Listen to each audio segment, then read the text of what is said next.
qui vis en moi.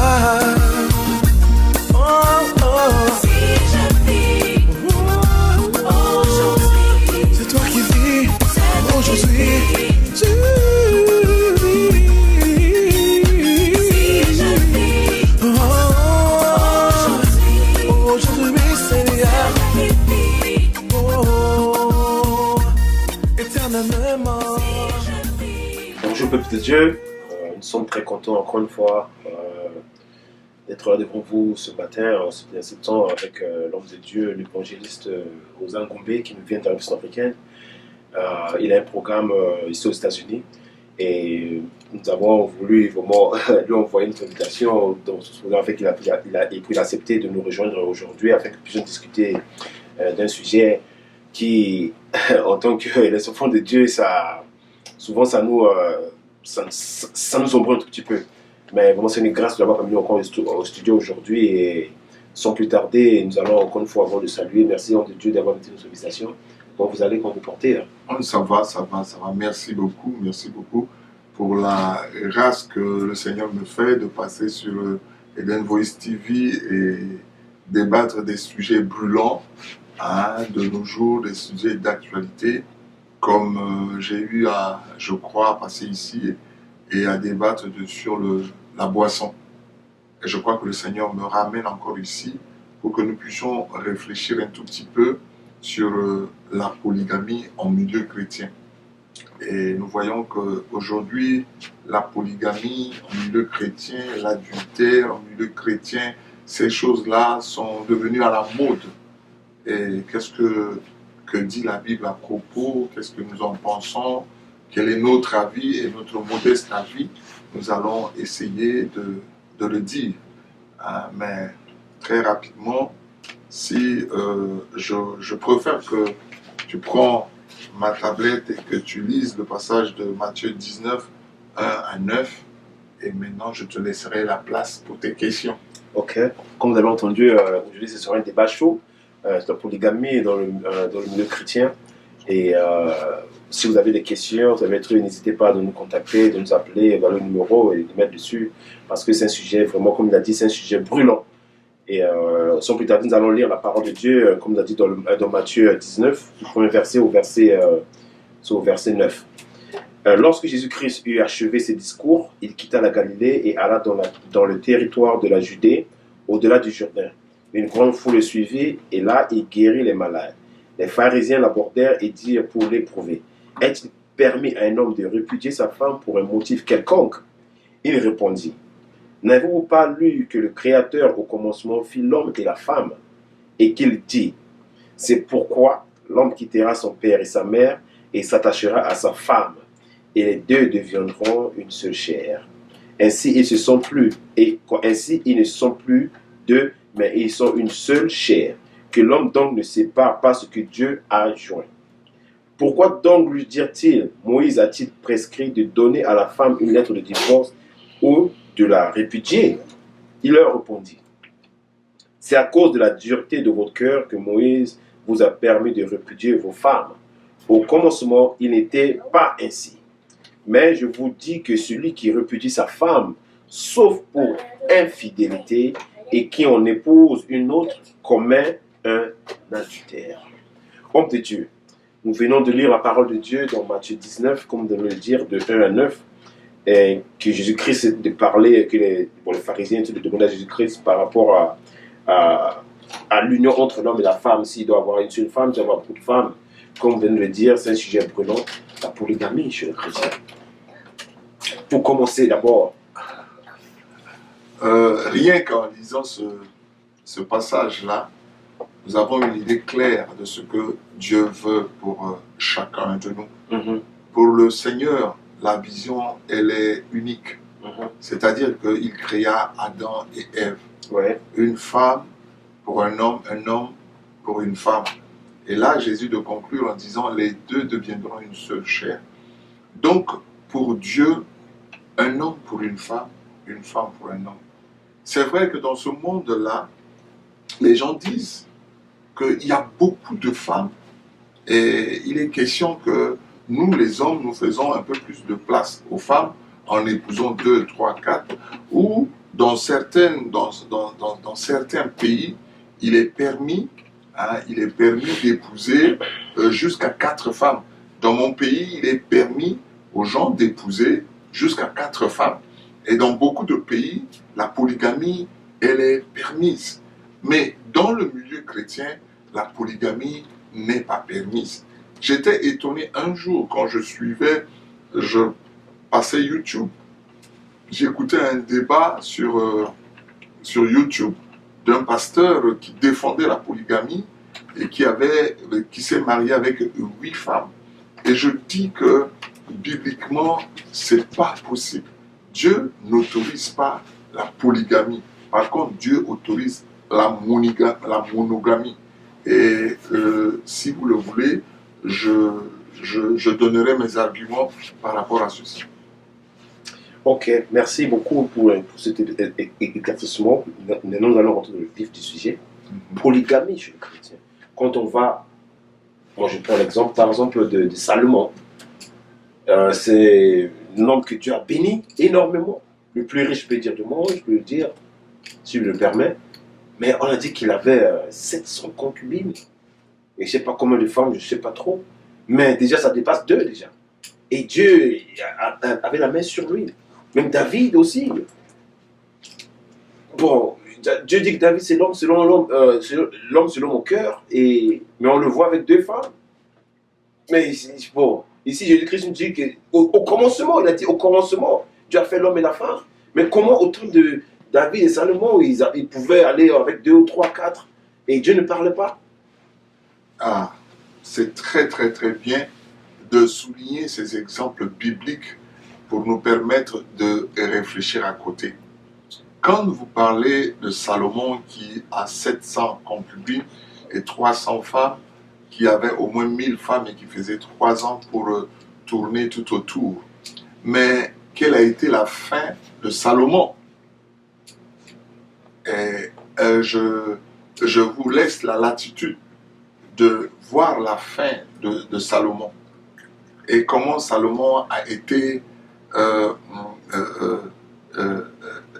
et Salomon est devenu quelqu'un qui a bien commencé avec Dieu et est devenu odieux à la fin de sa vie devant le Seigneur. Quand vous prenez l'exemple de David, regardez David, suivez, David est l'homme selon le cœur de Dieu et Dieu ne change pas. Mais quand David, imbu du succès, de la victoire, a commencé à faire toute une collection de femmes, mais regardez un peu la vie de David. Mais la vie de David, à un certain moment, est devenue déplorable à cause de beaucoup de femmes, à cause de beaucoup d'enfants. On retrouve dans la famille de David l'inceste. On retrouve dans la famille de David que des frères et des sœurs se couchaient entre eux, que des frères se tuaient entre eux, que les enfants d'une femme ou d'une autre femme se levaient, il y avait une concurrence à la royauté, et tout ça, les morts se succédaient. Est-ce ça l'exemple que Dieu voulait pour chacun de nous? Non. Et donc, la polygamie engendre beaucoup de problèmes dans la vie des gens. C'est vrai que d'aucuns me diront, non, moi je suis polygame, mais j'ai réussi à maîtriser mon foyer, j'ai réussi à faire de mon foyer un foyer modèle. Beaucoup me diront aussi que je suis sorti d'un foyer polygame, mais nous avons réussi dans notre vie. Oui, vous avez réussi, je n'en disconviens pas, mais vous êtes des cas rares. Sur 1000, on vous compte sur les doigts de la main. Et donc, ce que Dieu dit que nous, les enfants de Dieu, nous devons être monogames. Pourquoi? Pour réussir à diriger un autre foyer. La Bible dit que celui qui ne sait pas diriger sa maison ne peut pas diriger l'église. Et beaucoup plus ce que je dis, c'est pour nous, serviteurs de Dieu. C'est vrai qu'un enfant de Dieu, à un moment de sa vie, peut-être sous le coup de beaucoup de séductions, peut se retrouver avec 2, peut se retrouver avec 3 femmes. Mais pas un serviteur de Dieu. pas un serviteur de Donc il y a Dieu. une différence entre serviteur de Dieu et puis enfant de Dieu. Il y a une nette différence. Donc si tu es enfant de Dieu, donc tu peux avoir 2, 3 femmes, il n'y a pas de problème alors. Non. Mais vous avez dit qu'il y a une différence entre serviteur de Dieu et enfant de Dieu. Oui, Tu veux savoir parce que, vous me permettez, ok, il y a une différence entre un homme de Dieu et un enfant de Dieu. Un homme de Dieu, c'est celui-là qui a reçu l'appel de Dieu. C'est celui-là qui doit être le modèle pour ses brebis. C'est celui-là qui doit conduire les brebis du Seigneur sur la bonne voie et la voie de l'éternité. C'est celui-là qui a mis sa vie en sacrifice pour Dieu. C'est celui-là qui n'agit pas comme les brebis, ni qui n'agit pas comme les gens de ce monde, mais qui agit selon la volonté de Dieu et dans le seul but de sauver les brebis du Seigneur. mais dans les brebis et les serviteurs de Dieu, il y a une différence alors. Je continue mon développement. Et donc la parole de Dieu dit dans 1 Timothée 3 que, à partir du verset 12 à 12, vous allez lire ça à la maison, hein, vous qui nous voyez, c'est que quand nous choisissons ou nous acceptons d'être serviteurs de Dieu, nous devons être maris d'une seule femme, a dit la parole de Dieu. Nous devons être maris d'une seule femme, a dit la parole de Dieu. Si nous aspirons à une charge dans l'Église, nous devons être maris d'une seule femme. Pourquoi maris d'une seule femme? Pour être un modèle et pour aider toutes les brebis du Seigneur. Par contre, si nous sommes enfants de Dieu, un simple chrétien dans l'Église, peut-être avant de connaître le Seigneur, on peut déjà avoir 2 ou 3 femmes avant de connaître le Seigneur. Et voilà que un jour, on rencontre Jésus-Christ.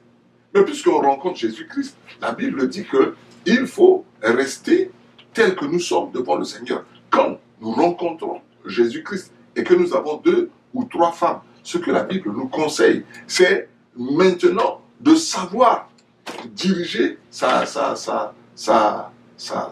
maison dans la crainte de Dieu, afin qu'il y ait la paix et que l'homme qui a 2 ou 3 femmes sache faire la part des choses entre ces femmes. Bien, la Bible nous dit que nous qui avons un foyer, nous allons avoir beaucoup de persécutions. C'est-à-dire qu'il va y avoir beaucoup de choses, mais le chrétien doit savoir être juste entre ces 2 femmes, entre ces 3 femmes, s'il avait ces femmes et qu'il est venu au Seigneur tel qu'il est. Mais celui qui est déjà dans le Seigneur, le chrétien qui est déjà dans le Seigneur et qui veut épouser une femme, la Bible lui demande d'épouser une seule femme. Chaque femme doit avoir son mari et chaque mari d'avoir sa femme, selon 1 Corinthiens 7. Donc, quand nous sommes chrétiens, nous devons avoir une seule femme. Mais si, avant que nous ne devenions chrétiens, nous avons déjà 2 ou 3 femmes et que nous venons au Seigneur, que nous soyons justes entre nos femmes et que nous dirigeons notre maison dans la crainte de Dieu avec l'aide du Seigneur pour qu'il y ait la paix entre nous. Mais pour tout serviteur de Dieu, il nous est interdit d'être polygame selon 1 Timothée 3. 1 Timothée 3, 2 à 12, il nous est interdit. Et tous ceux qui aspirent à la charge dans l'Église, que ce soit comme des pasteurs, que ce soit comme des évêques, que ce soit comme des diacres, nous devons avoir une seule femme. Et la polygamie n'est pas permise pour nous. En tout cas, merci beaucoup de Dieu par rapport à votre réponse. Mais comme vous venez de le dire ici que si tu as des femmes avant de venir au Seigneur, donc il n'y a pas de problème. Donc Dieu va te juger par rapport à ça. Oui, parce que ce que tu as fait, tu ne connaissais pas le Seigneur. Tu n'avais pas la lecture du Seigneur. Mais là, tu as rencontré le Seigneur. Tu as rencontré le Seigneur en tant que polygame. Mais si on te dit aujourd'hui, chasse ces femmes-là, tu vas chasser qui? Et tu vas garder qui? Donc Dieu ne va pas te juger par rapport à ça. Non, Dieu ne va pas te juger, c'était dans un moment d'ignorance. Mais maintenant que tu connais le Seigneur, quitte à toi maintenant de gérer tes femmes selon la parole de Dieu pour qu'il y ait la paix et la compréhension pour que le nom de Jésus dans ce foyer soit glorifié. Parce que tu as été polygame avant de connaître le Seigneur. Et j'entends dire que dans certaines églises, dans certaines dénominations, quand un polygame accepte Jésus, on lui conseille de chasser peut-être les autres femmes et de garder une, ou de chasser les autres co-épouses et donc de garder une. Non, non, je pense que c'est pas ce que la parole de Dieu nous dit. Mais par contre, Donc vous conseillez à ces personnes de garder leur femme. de garder leur femme, ils ont accepté Jésus tel qu'ils sont. Mais est-ce que c'est bibliquement écrit dans la parole de Dieu qu'ils doivent garder leur femme? Parce que, comme on le dit, que l'homme qui quittera son père à sa femme devient une seule chair. Mais si vous êtes deux, trois, c'est plus une seule chair, là. C'est deux, trois chairs en même temps. Donc, est-ce que ça va à l'encontre de la parole de Dieu? Parce que si vous venez de lire, moi je ne connais pas trop la Bible, hein. Vous venez de lire cela. Effectivement, mais je vais vous retourner une petite question. À supposer que quelqu'un qui est polygame, il arrive avec ses deux femmes, il accepte Jésus avec ses deux femmes, et vous lui dites de chasser une de ces femmes-là. Laquelle? Mais peut-être que, bon, Voudriez-vous que lui, il chasse? Bon, moi je peux répondre que bon, il peut garder la première et puis les autres qu'il a trouvées après, la première, il peut la laisser partir. Mais peut-être que la première, la seconde, c'est celle que lui, il aime beaucoup. Mais bon, c'est ce que j'ai dit parce qu'on a dit la première, au commencement. Mais la Bible... Donc le commencement, c'est la première chose, le commencement, si je comprends bien, c'est que la première des choses. Donc c'est la seule que tu as trouvée, la première, c'est celle que tu dois garder normalement. Et puis le reste, parce que si je ne veux pas par rapport à une seule femme pour un seul homme. Un seul homme pour une seule femme. Mais si, même si tu viens au Seigneur et que tu as deux ou trois femmes, bon, par rapport à la parole de Dieu, il y a une confusion.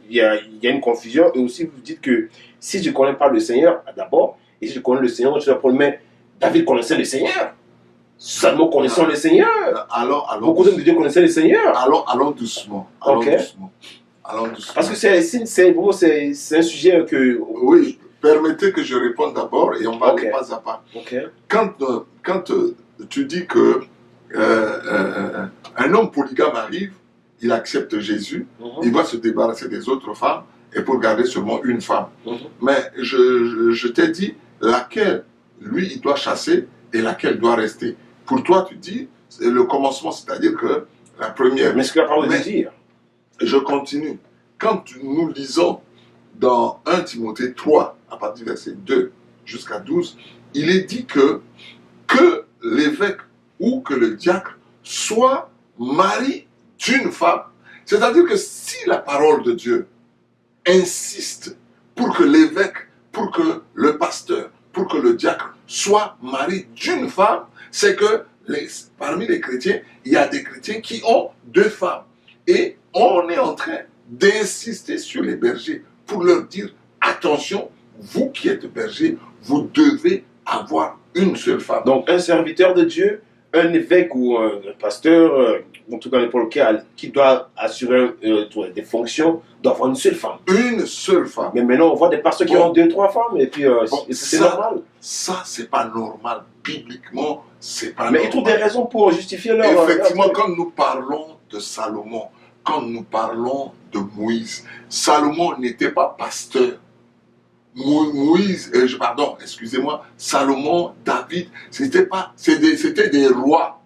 Ils avaient à côté d'eux des hommes de Dieu, des prophètes, des sacrificateurs avec lesquels eux, ils travaillaient. C'était pas ils n'étaient pas des sacrificateurs pour enseigner la parole. Ils n'étaient pas des pasteurs pour enseigner la parole. Ils étaient des hommes que Dieu a choisis pour conduire son peuple en tant que nation.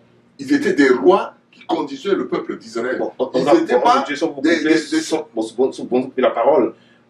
Mais quand vous parlez de, par exemple, que David, de Salomon ne sont pas des pasteurs, ce sont des rois, mais Dieu nous dit de prendre l'exemple sur Salomon, sur David, et il appelle David l'homme selon mon cœur. Mais s'il n'est pas un pasteur, mais comment on peut prendre l'exemple sur lui, lui qui a plus de 3 à 4 femmes? Non. Parce que la parole de Dieu quand même se contredit finalement alors. Non, la parole de Dieu ne se contredit pas. Dieu ne nous demande pas de prendre l'exemple de Salomon ni l'exemple de David. Mais il dit l'homme selon mon cœur. Mais oui. Donc en tant que chrétien, on doit prendre référence à cet homme qui est le corps de Dieu. L'exemple qu'il a fait, on doit le suivre. Parce que si par exemple, comme vous avez dit un exemple, que par exemple, si vous me dites que Edson, tu es l'homme selon mon cœur, donc toute personne qui va me regarder, toute personne qui va me côtoyer, doit faire ce que je fais afin de vous plaire. Donc nous devons faire aussi comme David, comme c'est le sens. Donc tout ce que David fait, Dieu a approuvé cela, je peux dire. Non, non. Il faut tout ce que David a fait, Dieu n'a pas approuvé. Mais selon mon cœur, Dieu a approuvé certaines choses que David a fait, mais d'autres choses que David a fait, Dieu n'a pas approuvé. Je vous dis que Salomon, tout comme David, c'était des rois. Des rois, des hommes, ils étaient parmi les hommes que Dieu a choisis. Dieu a vu en eux une certaine capacité et Dieu les a choisis pour conduire son peuple, c'est-à-dire pour être les rois. Mais à côté d'eux, il y avait des serviteurs de Dieu, il y avait des prophètes, il y avait des sacrificateurs. Et dans la question de la polygamie que nous parlons ici, nous parlons des hommes de Dieu, c'est-à-dire ceux-là qui doivent conduire le peuple de Dieu. Et selon le Nouveau Testament, il est dit que les hommes de Dieu doivent avoir une seule femme. Et qu'un homme de Dieu aujourd'hui, en ayant 2 ou 3 femmes, va se référer à David, à Salomon, c'est pas biblique. mais c'est les hommes de Dieu que Dieu a utilisés. Non, c'est des hommes que Dieu a utilisés, mais ce n'étaient pas des sacrificateurs en tant que tels. Et quand on parle de David, à un moment donné où David a péché, où David a fait ce qui a tué Uri, Dieu s'est fâché contre David. Et Dieu a agi durement contre David. Dieu n'a pas laissé ce que David a fait comme si c'était de rien. Et les conséquences sont tombées sur la maison de David. Il y a eu des morts. Hein? Et même, il y a eu des humiliations. Les femmes de David, ces femmes-là ont été profanées par son fils. C'est que Dieu ne joue pas, on ne se moque pas de Dieu. Et Dieu ne joue pas avec nous. Dieu n'est pas un copain à un homme. Dieu, c'est le grand Dieu. Nous devons le craindre, nous devons l'adorer, nous devons le bénir, nous devons l'élever. Et nous devons agir selon sa volonté. Et quand Dieu parle d'un homme et d'une femme, telle est la volonté de Dieu. Pour qu'il y ait un exemple de vie, de paix, d'une vie de communauté qui donne gloire à Dieu. Et je disais tout à l'heure que si quelqu'un ne connaissait pas le Seigneur, il a 2, 3 femmes, et qu'aujourd'hui il rencontre Jésus-Christ. Quand il rencontre Jésus-Christ, il vient au Seigneur tel qu'il est. Ce que le Seigneur lui demande, c'est de savoir gérer sa maison et amener toute sa famille à Jésus-Christ. Et ça, c'est bien. Et si peut-être par des circonstances que certaines de ces femmes-là voudraient bien le quitter, ça c'est un autre problème, c'est un petit problème. Mais par contre, ceux-là qui sont déjà chrétiens, qui ont accepté Jésus-Christ, qui ont écouté la parole de Dieu, à tous ceux-là, chrétiens, même simples chrétiens, la Bible leur demande de prendre une seule femme. Parce que vous avez déjà connu la parole, vous avez déjà écouté la parole. Et selon le passage que nous venons de lire dans Matthieu 19 là, il est dit une femme pour un homme pour une femme. Dans 1 Corinthiens 7, quand nous lisons en descendant, il est dit que si vous manquez de continence, que vous ayez une femme, et que si vous manquez de continence, que vous ayez un mari, mieux vaut se marier que d'être brûlé. C'est-à-dire, quand nous connaissons la parole, quand nous écoutons la parole, nous ne pouvons pas encore transgresser la parole étant chrétiens pour devenir polygames. Parce que quand nous devenons polygames, d'abord, nous trahissons notre premier mariage en devenant d'abord adultères et que nous cherchons à couvrir. Et ça, c'est mauvais devant Dieu. Et quand nous connaissons la parole, un homme pour une femme pour un homme. Mais ceux-là qui ne connaissaient pas la parole et qui ont eu à épouser 2, 3, 4 femmes et qui aujourd'hui rencontrent le Seigneur avec toute leur famille, mais qui restent devant Dieu tels qu'ils sont, mais que l'homme sache diriger son foyer dans la justice et dans la paix pour que toute sa famille soit aussi des brebis pour le Seigneur. Mais bon, si par exemple il y a un autre, c'est pas un fidèle qui arrive à l'église et voit cet homme qui a 2 ou 3 femmes à l'église, comme vous voulez dire, bon, si il voit que le gars, ou par exemple l'homme de Dieu, par exemple 2 ou 3 femmes, et c'est un nouveau qui vient d'arriver à l'église, et s'il voit cela, comme vous avez dit que bon, s'il avait ça avant de connaître Jésus-Christ, il n'y a pas de problème. Mais bon, s'il y a un nouveau qui arrive à l'église, il voit cela, et lui se trouve que c'est bon, et puis il peut aller faire la même chose. Non. Je me répète, je dis, un homme de Dieu, si c'est un homme de Dieu doit prendre une seule femme. Donc si c'est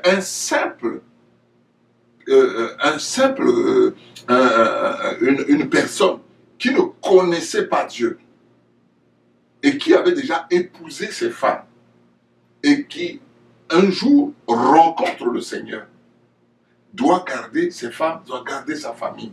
Mais celui-là ne pourra jamais avoir une charge dans l'église, d'après la parole de Dieu. Et Pourquoi? parce qu'il a 2 ou 3 femmes. Il n'est pas un exemple à suivre. Mais comme vous avez dit que si, après le compte de Jésus-Christ, il essaie de vraiment d'arranger sa famille, de make sure que vraiment te rassurer que tout le monde est bien traité, les femmes sont bien traitées, mais il peut avoir une autre fonction à Il l'église. ne peut pas avoir une fonction à l'église. Mais vous venez de dire que s'il connaît Jésus-Christ après avoir connu ces 3-4 femmes qu'il avait avant, et qu'il arrive vraiment à maîtriser ces femmes, à les enseigner la parole de Dieu, et à comprendre, à respecter la parole de Dieu, mais je crois qu'il peut, à l'instant là où il peut commencer à avoir au moins exercer des services ou des fonctions à l'église. Non, pourquoi? Parce que... Mais ça peut donner l'exemple aussi aux autres qui sont dans le même cas et puis pour le suivre. Non, il n'y a pas les autres. Je parle de ceux qui viennent et qui rencontrent Jésus. Mais ceux qui sont dans la maison ne pourront jamais copier cet exemple-là. Mais parce que ceux qui sont dans la maison... par exemple, il vient et puis il transforme sa famille, et ceux qui sont dans le même cas que lui et qui sont venus aussi au Seigneur, et ils veulent divorcer, ils veulent laisser leur femme.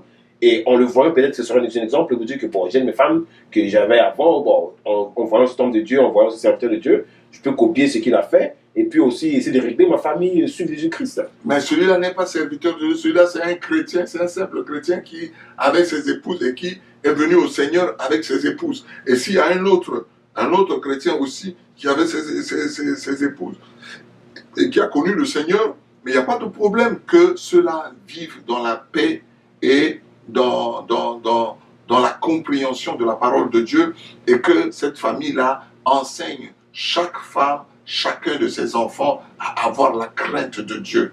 Et leur polygamie, c'était dans l'ignorance. Mais puisqu'ils ont connu le Seigneur, ils se sont déjà mariés, on ne peut pas chasser ces femmes. On laisse cette famille entre la main du Seigneur et le Seigneur conduira le reste. Mais le chrétien qui est dans la maison, qui a écouté la parole de Dieu, qui a suivi les enseignements, Dieu avertit celui-là d'avoir une femme pour la gloire du nom de Jésus, une femme pour un homme pour une femme, quand nous sommes des chrétiens, et c'est la monogamie qui prédomine, c'est la monogamie qui est d'actualité entre les chrétiens, mais ce n'est pas la polygamie. La polygamie, à partir de ce moment, si un chrétien qui épouse une femme et qui veut devenir polygame, il devient adultère. Parce qu'il a déjà sa femme. Et il se lève maintenant, il dit, je vais aller épouser une autre femme. Je ne sais pas comment il va faire. Peut-être qu'il va mener les démarches pour faire ceci ou cela. Mais il trahira ce premier mariage-là parce qu'il s'est engagé devant le Seigneur à n'aimer que cette femme-là, que rien que cette femme-là, durant toute sa vie, selon la parole de Dieu. Mais par rapport aux études qu'on a eu à faire, on voit que le taux des femmes dépasse le taux des hommes. Et comme on avait dit qu'une femme pour un seul homme, un seul homme pour une seule femme.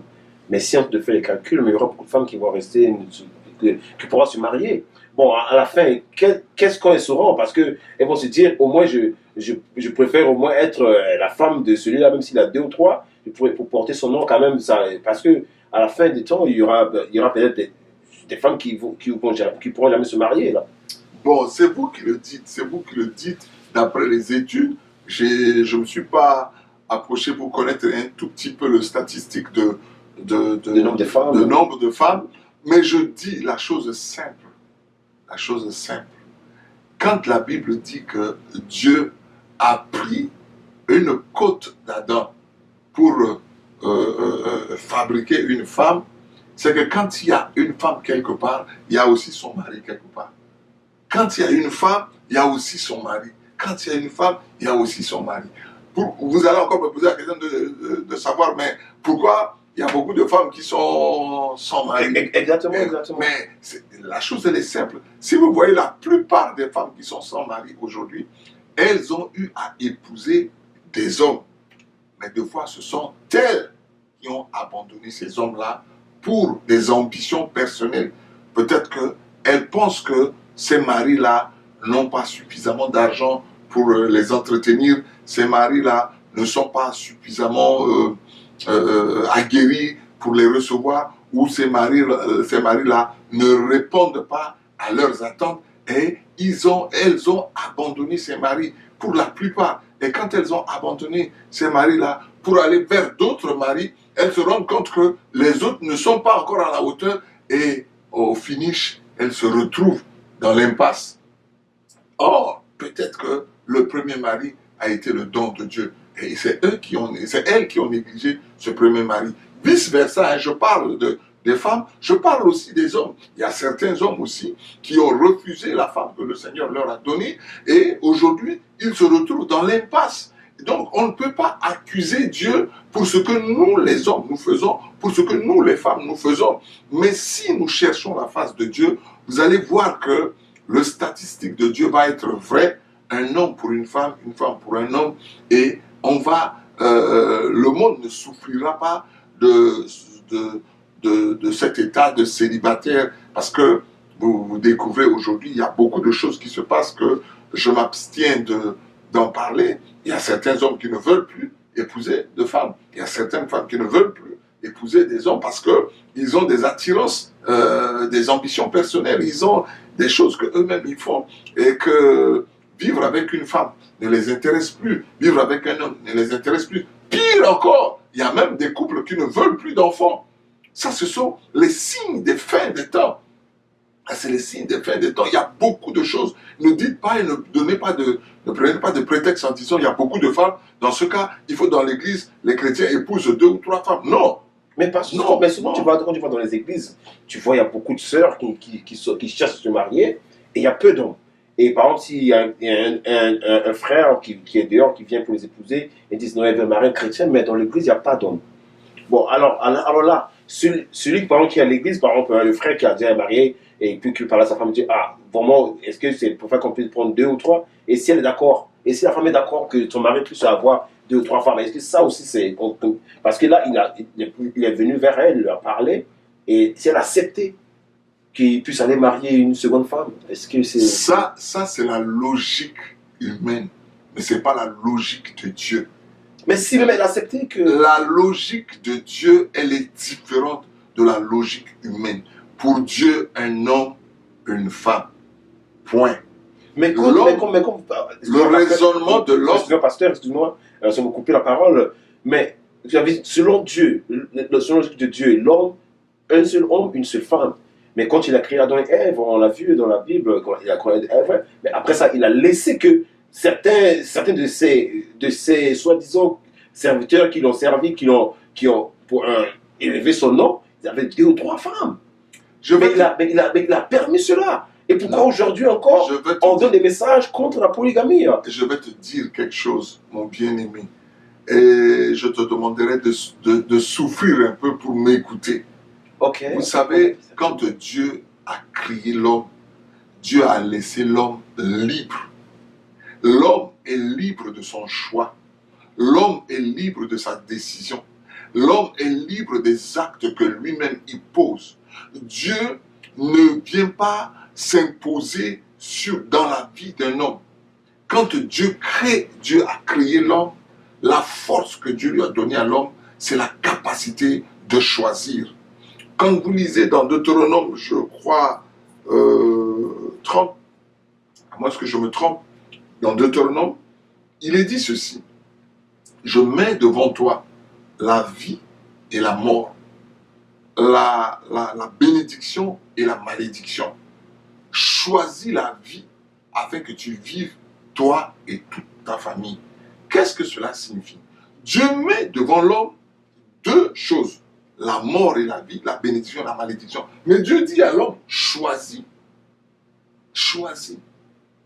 Mais c'est à l'homme de choisir. Donc si l'homme choisit 2 femmes, c'est bon alors. Et aujourd'hui encore, le libre arbitre de Dieu, le libre cours de Dieu, Dieu laisse, même quand on est chrétien, même quand on a un appel de Dieu, nous sommes maîtres de notre décision. Et Dieu nous laisse libre cours pour choisir et voir si nous allons obéir à la parole de Dieu, si nous allons nous soumettre aux oracles de Dieu. Et quand nous nous soumettons à la volonté de Dieu, c'est là où la main de Dieu descend sur nous. Et c'est là où nous pouvons être des hommes et des femmes de Dieu ayant la crainte de Dieu. Et beaucoup de ceux-là que tu cites, ils ont voulu choisir ce que eux-mêmes ils veulent. Mais les conséquences sont là. Les Salomon ont vu, les conséquences sont tombées sur Salomon. Les conséquences sont tombées sur David. Les conséquences tombent aujourd'hui sur les hommes de Dieu qui n'obéissent pas à la parole de Dieu.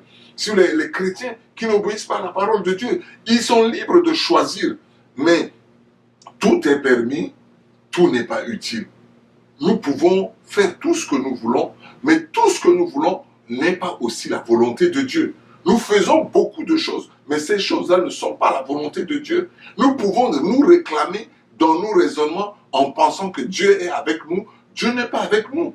Nous pouvons dire que j'ai 50 femmes, Dieu a voulu que je puisse prendre ces 50 femmes-là, parce que chaque fois que je vais vers ces femmes-là, elles m'acceptent, c'est-à-dire que Dieu est derrière. C'est nous qui le disons, c'est nous qui raisonnons, mais ce n'est pas la volonté de Dieu. La volonté de Dieu n'est pas là. Tout ce que nous faisons dans l'église, ou tout ce que nous faisons en tant que chrétiens, en tant qu'hommes de Dieu, ne disons pas que c'est Dieu qui a accepté que je puisse faire telle ou telle chose. Il y a la volonté de Dieu qui est tracée par la parole de Dieu. Et c'est dans la parole de Dieu que nous avons la volonté de Dieu. Et la volonté de Dieu, elle est claire. Pour les serviteurs de Dieu, prenez une seule femme. Pour les chrétiens qui connaissent la parole, vous devez épouser une seule femme. Pour ceux-là qui viennent du dehors, qui ne connaissaient pas la parole de Dieu et qui rencontrent Jésus-Christ tels qu'ils sont, ils doivent demeurer dans le Seigneur. Et ils ne doivent pas faire encore n'importe quoi. C'est-à-dire que la parole de Dieu, elle est claire. Quand un homme et une femme se marient devant Dieu, il y a déjà la volonté de Dieu qui est là. Il y a la voie qui est tracée, balisée pour eux, pour la femme et pour l'homme, pour les enfants. Et si nous avons la crainte de Dieu, nous allons pratiquer la parole de Dieu, mettre en pratique cette parole de Dieu. Et nous en mettant en pratique la parole de Dieu, nous obéissons à Dieu et nous attirons sur notre famille, nous attirons sur nous la bénédiction et la grâce de Dieu. Nous sommes dans la crainte de Dieu. Mais si nous ne faisons pas ça, nous ne faisons que raisonner. Nous donnons notre logique. C'est notre logique. Vous savez, dans ce monde-là, il est dit ceci. Le cartésien, c'est-à-dire celui qui raisonne, il dit, il faut que je voie avant de croire. Mais celui qui croit en Dieu, la parole de Dieu dit, il faut croire avant de voir. Il y a deux choses différentes. C'est un parallélisme. C'est deux voies diamétralement opposées qui ne peuvent pas se rencontrer. Les scientifiques disent que non, c'est un faux raisonnement, il faut que je voie d'abord, il faut que je fasse des formules pour voir que c'est... Mais pour Dieu, il faut croire avant de voir. Et ce que Dieu dit, c'est vrai. Ce que Dieu dit, c'est vrai. Il faut être dans la parole pour découvrir les révélations et les grandes choses de Dieu. Vous savez, dans ce monde-là, quelqu'un a dit, il est simple d'être compliqué, mais il est compliqué d'être simple. En d'autres termes, cela signifie quoi? C'est que la parole de Dieu est simple. Dieu est simple. Et Dieu met l'homme sur une voie qui est bien, sur une voie qui est simple. Mais l'homme se complique la vie en raisonnant. Il tombe dans la complication, il se complique la vie. Et quand il veut revenir dans la simplicité, tout devient totalement compliqué. Il n'y arrive pas. Vous venez de dire que la parole de Dieu est simple, c'est Dieu qui a instauré cela, c'est Dieu qui a instauré cela. Mais si la parole de Dieu est simple, comme tu as dit, c'est Dieu qui met devant l'homme, une fois que donc c'est Dieu qui met devant l'homme. C'est pas l'homme qui a eu cette pensée de choisir, c'est Dieu qui met devant lui de choisir une femme ou deux femmes. Donc est-ce que la responsabilité tombe sur l'homme? Parce que si vous dites que c'est Dieu qui met devant l'homme de choisir, si ça c'est mauvais, si ça c'est bon, c'est Dieu qui pousse l'homme peut-être à choisir. Non, vous ne m'avez pas bien compris. J'ai pris un passage dans Deutéronome en disant, dans ce passage-là, Dieu parle à son peuple, Dieu parle à Israël. Mais quand Dieu parle, c'est que donc c'est comme ça, c'est un commandement aussi quand il parle. Non, il parle à Israël. Il dit à Israël, c'est comme toi aujourd'hui, tu as ton enfant, tu dis à ton enfant, ton enfant qui doit peut-être quitter Washington ici pour aller peut-être à New York, pour aller peut-être à Atlanta, et tu mets ton enfant par terre et tu lui donnes des conseils. Tu dis, mon fils, voilà, dans cette ville de New York, il y a beaucoup de choses. Et il ne faut pas, dans cette ville-là, chercher les femmes d'autrui. Il ne faut pas, dans cette ville-là, prendre de la drogue. Il ne faut pas dans cette ville-là faire telle ou telle chose. Par contre, fais ceci, fais cela et tu réussiras. Qu'est-ce que tu es en train de mettre devant ton fils? Tu es en train de mettre deux choses devant ton fils. Ce qui est bon et ce qui est mauvais. Mais qui va choisir? C'est lui qui va choisir. Quand il va voyager, c'est lui qui va choisir. Tu ne seras plus là, mais c'est lui qui va choisir. Mais tu l'aurais déjà conseillé, averti. Et c'est ce que Dieu fait pour nous. Mais bon, Dieu nous dit la chose, Dieu nous laisse libre cours de choisir, c'est à nous de choisir. Et c'est la force de Dieu, c'est la force que Dieu donne à l'homme, libre cours de choisir, de choisir. Nous choisissons d'accepter Jésus comme notre Seigneur et Sauveur. Nous pouvons aussi choisir de rejeter Jésus, de renier Jésus. Nous pouvons choisir d'accepter Dieu ou de renier Dieu. Tout ceci, Dieu nous laisse libre cours. Dieu nous respecte, mais c'est la fin des choses qui compte. Ok. Sans plus tarder, encore une fois, il y a une question. Comme j'ai lu la parole de Dieu dans le verset 5, on a dit, et il dit, c'est pourquoi l'homme quittera son père et sa mère, s'attachera à sa femme. Sa femme. Pas une femme. On dit sa femme. Donc, je peux avoir deux femmes, je peux dire, ça c'est ma femme, ça c'est ma femme, ça c'est ma femme, ça c'est ma femme. Parce que c'est une question qui nous vient de notre frère, qui vient de nous écrire, qui vient de poser cette question. Donc, il voulait savoir, parce qu'on a dit sa femme. On n'a pas dit une femme. On a dit sa femme. Donc, si j'ai 10 femmes, je peux dire ça c'est ma femme, ça c'est ma femme, ça c'est ma femme, ça c'est ma femme. Tout même pour le indéterminé. Bien aimé. Ça, Bon, ça, c'est une question qu'un frère qui vient de nous poser. Oui, je souris et je te parle et je parle aussi à ce frère et peut-être à ceux-là qui sont sans voix, qui ne posent pas de questions. Mais je dis la chose suivante. Quand Dieu dit les deux deviendront une seule chair, l'homme s'attachera à sa femme et les deux deviendront une seule chair. Tu ne peux pas prendre un mot dans un verset, l'isoler et pour donner beaucoup d'arguments là-dessus. Il faut lire tout le verset. Et le verset dit, l'homme quittera son père et sa mère et s'attachera à sa femme et les deux deviendront une seule chair. C'est-à-dire qu'il y a une logique de Dieu qui est là. C'est que c'est l'homme qui quitte sa famille, qui vient s'attacher avec sa femme et c'est les deux qui vont devenir une seule chair. Or, ce que tu es en train de démontrer ici, tu dis que si l'homme a 3 ou 4 femmes, c'est sa femme, c'est sa femme. Non. Le mot ça, ce mot ça ici, c'est une précision. C'est un adjectif démonstratif. Ça démontre sa femme actuelle est là. Mais cet adjectif-là ne démontre pas des femmes. Non. Ça c'est sa femme, ça c'est sa femme. Non. Il est bien dit. Sa femme, les deux. Et les deux personnes, pardon, un homme, une femme, et c'est les deux personnes qui deviennent une seule chair. Et c'est la femme qui est, sa femme là, c'est la femme de l'homme qui s'associe à elle. Et donc, ne mélangez pas les choses ici pour dire que s'il y a 2 femmes, s'il y a 3 femmes, on peut dire que ça c'est sa femme. Ça vient de la parole de Dieu, c'est pour ça qu'on veut, mieux comprendre. Je te comprends et je comprends le frère qui nous a envoyé ces questions. Non, s'il y avait 2 ou 3 femmes, et la parole de Dieu nous dira que les 4 deviendront une seule chair, où l'homme s'attachera à 5 femmes et ils deviendront une seule chair. Mais il n'est pas dit 5 femmes ici, il a dit sa femme. La précision, elle est claire, elle est exacte, elle ne peut prêter à aucune tromperie. En tout cas, vous remercie beaucoup l'homme de Dieu, même vous avez écouté, mon frère, tu as écouté, on a dit s'attachera à sa femme, pas à ses femmes. Bon, tous une dernière question pour finir, parce que nous sommes vraiment court derrière le temps. Je sais que le sujet est vraiment plus long, le sujet est vraiment vaste, et on ne pourra pas vraiment parcourir toutes les questions en espace de quelques minutes. Donc, peut-être par la grâce de Dieu, si le Seigneur permet, que l'homme de Dieu reste encore une fois avec nous pendant quelques jours, on pourra encore l'inviter pour venir continuer. Parce que c'est un sujet vraiment qui brûle parmi les enfants de Dieu, même ceux qui ne connaissent pas le Seigneur également.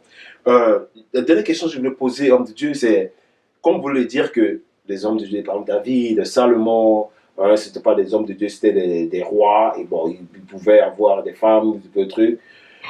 Et je sais pas si Abraham aussi avait 2 ou 3 femmes, je sais pas. Mais est-ce que Dieu les a rejetés. Je veux d'abord essayer d'arranger quelque chose. Salomon, David, c'était des hommes de Dieu. Mais j'ai précisé, ce n'étaient pas des serviteurs de Dieu, comme un pasteur, comme un sacrificateur. Donc, ils sont comme des chrétiens simples. Comme des chrétiens, c'est des enfants de Dieu. Des enfants de Dieu. Voilà, c'est des Bon, enfants donc de en Dieu. tant qu'enfants de Dieu, est-ce que Dieu les a... Dieu les Voilà. a... Ça c'est une chose. Et tu viens de parler d'Abraham. Abraham avait une femme.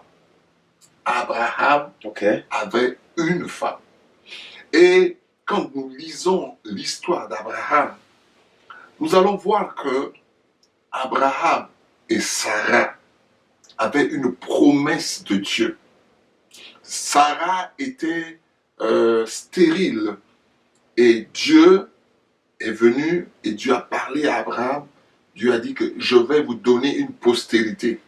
Tu auras une femme avec Sarah, tu auras un enfant avec ta femme Sarah.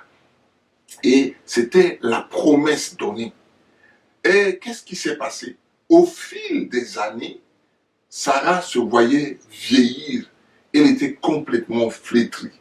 Et elle s'est rendue compte qu'à son âge, elle ne pourra plus jamais avoir d'enfant.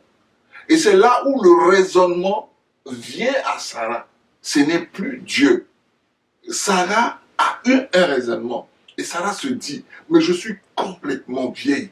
Là où je me trouve, je ne pourrai jamais porter une grossesse. Donc, je pense peut-être que la promesse de Dieu est pour mon mari, pour que mon mari puisse coucher avec une autre femme et avoir cet enfant, et je porterai cet enfant. C'est là où elle s'est approchée de son mari, elle lui a fait une proposition, puisqu'il y avait sous elle une esclave, Agar, qui est là. Elle a dit à son mari, dans ce cas, je te donne cette esclave, parce que c'est mon esclave, je te donne cette esclave, couche avec cette esclave. Si elle conçoit, nous allons récupérer l'enfant, et ce serait la promesse de Dieu. Mais vous avez vu que toutes les combinaisons de Abraham et de Sarah, Dieu n'a pas accepté ça en tant que tel. Dieu a dit, tu auras une femme, un enfant avec Sarah, c'est pas avec une autre femme. Malgré que l'autre femme est venue, Dieu a accepté l'autre femme, mais Dieu n'a pas accepté que Agar puisse rester dans la même maison que Sarah. Agar a été renvoyée, même avec son enfant. Et Dieu a béni l'enfant, mais Agar n'était pas restée, parce que la promesse était pour Abraham et Sarah. Donc, ne mélangeons pas les choses. Dieu ne rejette pas ses enfants.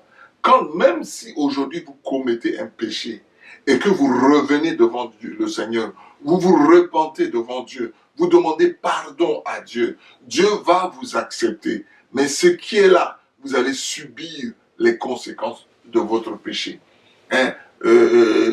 Dieu pardonne, mais il ne tient pas le coupable pour innocent.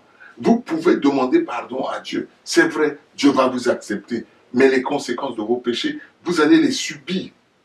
Un exemple pour éclairer. Tu trompes ta femme, tu sors avec une autre fille. Et si en sortant avec cette fille-là tombe en grossesse, tu reviens, tu demandes pardon à Dieu sincèrement et tu ne couches plus avec cette fille-là. Dieu te pardonne, Dieu t'accepte, mais les conséquences sont là. La grossesse, elle est là. C'est une autre charge qui arrive. Tu vas supporter ces conséquences-là. Et quelles qu'en soient ces conséquences-là, tu vas les supporter parce que c'est le fruit de ta désobéissance. Mais par contre, si tu es sincère avec Dieu dans le pardon, Dieu t'accepte. C'est comme ça que Dieu accepte tous ses enfants. Il ne les rejette pas. Tous ceux qui reviennent à Dieu, Dieu ne les rejette pas. En tout cas, vous avez entendu l'homme de Dieu, l'évangéliste Rosa Goumbé, qui vient de la République africaine. Il vient de donner un peu d'éclaircissement par rapport à la polygamie dans le corps du Christ. Et comme je vous l'ai dit, le temps, vraiment, on n'a pas assez de temps pour développer en profondeur ce sujet, mais nous prions le Seigneur qu'il revient parmi nous et qu'on puisse avoir notre séance avec lui pour aller en plus, parce que je sais qu'il y aura d'autres questions qui nous viendront après l'émission et on devrait essayer de garder ces questions, ces frères et ceux qui vont nous écrire, ne vous en faites pas, on va garder vos questions et puis on va faire parvenir ça à l'homme de Dieu. Comme ça, s'il permet qu'il est encore là, on va laisser envoyer une invitation pour revenir et répondre à vos questions. Et homme de Dieu, en tant que, par rapport au sujet qu'on vient de développer, je peux dire juste en partie, quel conseil est-ce que vous pouvez donner au corps du Christ? Parce que si je dis corps du Christ, c'est que c'est tout le monde, y compris les pasteurs, y compris les fidèles. Je dis d'emblée que nous bénissons le Seigneur pour cette grâce, permettre que nous puissions discuter à bâton rompu sur de tels sujets brûlants, de tels sujets importants. Et si peut-être certains serviteurs de Dieu qui pensent le contraire de ce que je dis, ben, le plateau de Eden Voice TV peut vous accueillir pour que vous défendez votre position. Mais je crois avoir l'Esprit de Dieu. Et le conseil que je peux donner à tous les enfants de Dieu, le problème du foyer, c'est un problème très très important. C'est les foyers qui sont les noyaux de l'Église. Et nous qui constituons les foyers, nous sommes les noyaux de l'Église. Et l'Église, c'est la lumière du monde. Nous sommes dans la société, nous sommes dans ce monde, nous ne sommes pas de ce monde, nous sommes dans ce monde pour éclairer ce monde.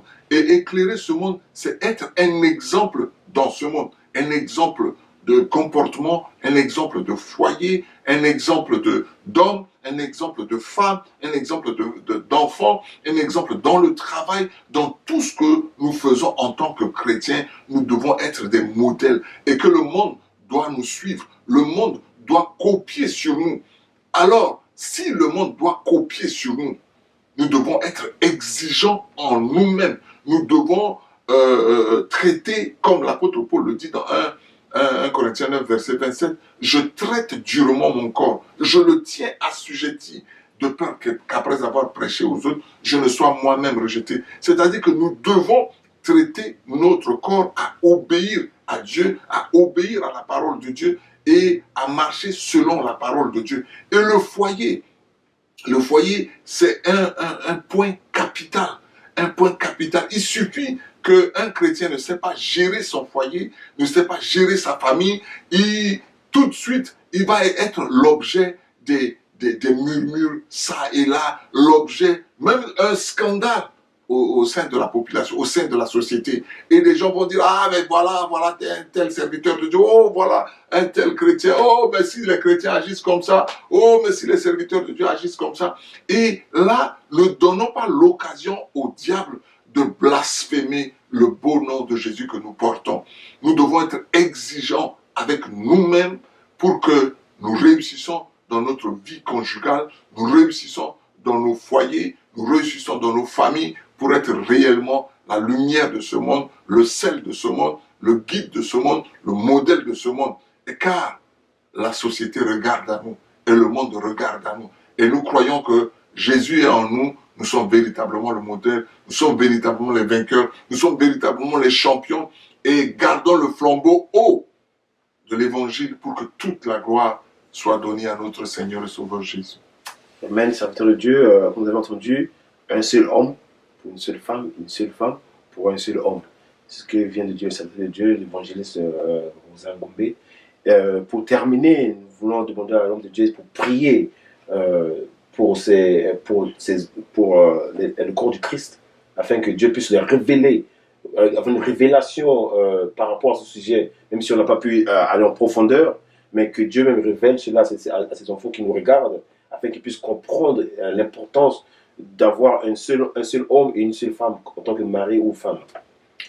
Ah, merci de cette occasion et je prierai tous ceux qui sont à côté de leur écran et qui regardent, peut-être qui suivent ce débat et qui sont touchés par ce débat, de s'associer à moi. Nous allons prier le Seigneur pour ceux-là qui ont déjà un foyer, que le Seigneur affermisse leur foyer au nom de Jésus. Pour ceux-là, peut-être qui étaient des polygames et qui sont venus au Seigneur, que la main puissante de Dieu descende sur leur foyer et que l'équilibre soit dans leur foyer pour que Dieu soit glorifié aussi dans leur foyer. Et pour ceux-là qui n'ont pas encore eu de femme ou de mari, que le Seigneur puisse les orienter à avoir de bonnes femmes, de bons maris, pour la gloire du nom de Jésus. Mais pour ceux-là qui peut-être se sentent un peu touchés, un peu frustrés dans leur vie de couple, que Dieu les pardonne et que Dieu puisse panser leurs plaies. Inclinons nos têtes, nous allons prier. Père éternel, Père de notre Seigneur et Sauveur Jésus, nous voulons en cet instant t'élever, te glorifier, te magnifier, et dire que tu es Dieu et que tu es merveilleux. Merci de l'occasion que tu nous as donnée afin de parler sur la polygamie au milieu chrétien. Seigneur, aide-nous par ton Esprit Saint, fais-nous rentrer dans la révélation de ta parole pour comprendre que selon ta volonté, un homme pour une femme pour un homme. Seigneur, étends ta main sur les foyers et affermis les foyers de tous tes enfants, de tous tes serviteurs, dans le nom puissant de Jésus-Christ de Nazareth. Oppose-toi, Seigneur, à l'ennemi de nos foyers. Combat nos combats dans le monde invisible comme dans le monde visible au nom de Jésus, afin que les foyers de tes enfants soient des foyers forts, soient des foyers bénis par ta grâce au nom de Jésus. Pour ceux-là qui sont venus à toi tels qu'ils sont, avec la polygamie, Seigneur, étends ta main au nom de Jésus sur eux. Pardonne-les là où ils ont failli, mais aide-les à avoir l'équilibre dans leur foyer pour que ton nom soit élevé au nom de Jésus-Christ de Nazareth. Mais pour les jeunes frères et sœurs qui cherchent encore à avoir des foyers, Seigneur, viens à leur secours. Seigneur, viens au secours de leur faiblesse. Soutiens-les et sois devant eux, guide-les afin qu'ils réussissent dans leur choix dans le nom de Jésus et qu'ils forment un bon couple pour que toute la gloire te revienne. Mais pour ceux-là, en cet instant, Père éternel, qui sont frustrés dans leur vie conjugale parce qu'ils ont connu pas mal de déceptions, parce qu'ils ont pris des décisions ça et là. Ô Seigneur Dieu vivant et vrai, toi qui consoles les cœurs, toi qui viens au secours de nos faiblesses, toi qui nous soutiens quand nous sommes dépassés, souviens-toi de ces frères, de ces sœurs, de ceux-là qui sont déçus dans leur vie conjugale. Seigneur, toi qui sais penser les plaies, toi qui sais, Seigneur, consoler, toi qui ranimes le cœur contrit et l'esprit humilié, étends ta main, touche ces cœurs qui sont frustrés, touche ces cœurs qui sont déçus, touche ces cœurs qui sont abattus, Seigneur, et console-les, cicatrise les plaies, bénis-les, donne-leur encore la joie et le courage de se lever et d'aller de l'avant avec toi. Merci, Père éternel, de ce que ta main de grâce, ta main de bénédiction est sur tes enfants. Je les bénis au nom de Jésus et je les recommande à ta grâce. Merci, Seigneur Saint-Esprit, parce que tu vas encore parler dans le cœur de chacun de nous. Tu vas te révéler la profondeur de ta parole en chacun de nous. Que toute la gloire soit pour toi, Jésus. Non pas à nous, mais en ton nom seul, Jésus. Donne gloire. Nous les bénissons au nom de Jésus. Amen. Amen. Encore une fois, vraiment, nous sommes contents et nous sommes très honorés pour votre présence sur ce plateau de Nouveau TV. Que le Seigneur vous bénisse votre ministère et que le Seigneur continue vraiment à vous utiliser partout où il vous envoyera pour prêcher sa parole dans la vérité. Et à nos téléspectateurs, à ceux qui nous regardent, nous vous disons à la prochaine et que le Seigneur vous bénisse. Au revoir.